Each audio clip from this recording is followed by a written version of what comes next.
ঢাকাই চলচ্চিত্রের আলোচিত চিত্রনায়িকা পরীমণি। অভিনেতা শরীফুল রাজের সঙ্গে দাম্পত্য জীবনের বিচ্ছেদ হওয়ার পর 2 ছেলে মেয়েকে নিয়েই এখন তার সংসার। কাজের বাইরে যতটুকু সময় থাকে তার পুরোটাই কোমলমতি 2 সন্তানের জন্য বরাদ্দ রাখেন এই অভিনেত্রী।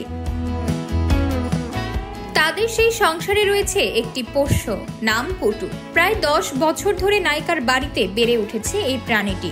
সবসময় পরীর আশেপাশে থাকলেও ছেলে পুণ্যের জন্মের পর থেকে পুটুর সঙ্গে একটি দূরত্ব তৈরি করেন এই অভিনেত্রী, যেটারই প্রভাব পড়েছে তার বর্তমান জীবনে। সম্প্রতি এক ফেসবুক স্ট্যাটাসে বিষয়টি উল্লেখ করেছেন পরীমণি। একই সঙ্গে ভক্তদেরকেও সতর্ক করেছেন নিজের ঘটনা তুলে ধরে। পরী তার স্ট্যাটাসের শুরুতে লিখেছেন, একটা ভুল করেছি, আমার এই পেটের নাম পুটু।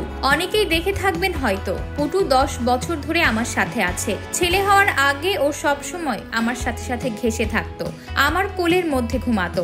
আমার ছেলে আসার পর থেকে পুটুকে সাথে নিয়ে ঘুমাই না, তখন থেকে ওর আলাদা বিছানা হয়ে গেল। পুটুকে দূরে ঠেলে দিয়ে কষ্ট হচ্ছিল উল্লেখ করে অভিনেত্রী লেখেন, প্রথম দিকে খুব কষ্ট হচ্ছিল মানিয়ে নিতে, তারপর আস্তে আস্তে একটা সময় মানিয়ে নিল। তখন থেকেই আমাদের মধ্যে একটা দূরত্ব হয়ে গেল।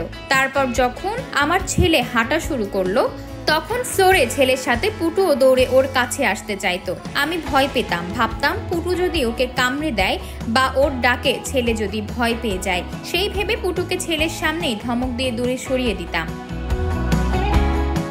এরপর নতুন এক সমস্যার সৃষ্টি হলো, সেটা উল্লেখ করে পরী জানান, ইদানিং হঠাৎ আমি খেয়াল করলাম ছেলেও পুটুর সাথে দূর দূর করতে থাকে। পুটুকে দেখলেই বলে, এই পুটু যাও যাও। আমি বুঝতে পারলাম এটা আমারই ভুল, বাচ্চা যা দেখবে তাই তো শিখবে।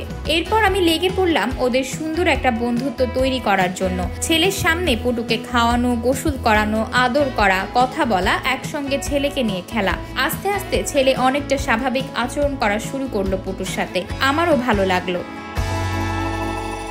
এরপরও নতুন বিপত্তি বাঁধলো পরীর কথায়, কিন্তু আরো একটা বড় ভুল হয়ে গেল, যেটা আমাকে অনেক গিল্টিতে ফেলে দিল। ছেলে সব খেলনা ছেড়ে এখন যখন পুটুর সাথে থাকতে চায়, পুটুর সাথে খেলতে চায়, তখন দেখলাম পুটুর ভয়টা কাটেনি। আমি চেষ্টা করছি হয়তো ওর ভয় কাটিয়ে উঠবে। নিজের ভুল যেন আর কেউ না করেন সেটা উল্লেখ করে পরী বলেন, আমার মতো এই ভুল কেউ করবেন না আশা করি। বোবা প্রাণী আর বাচ্চারা দুটোই ভীষণ কোমলমতি প্রাণ, বুঝতে দেরি হয়ে গেল আমার।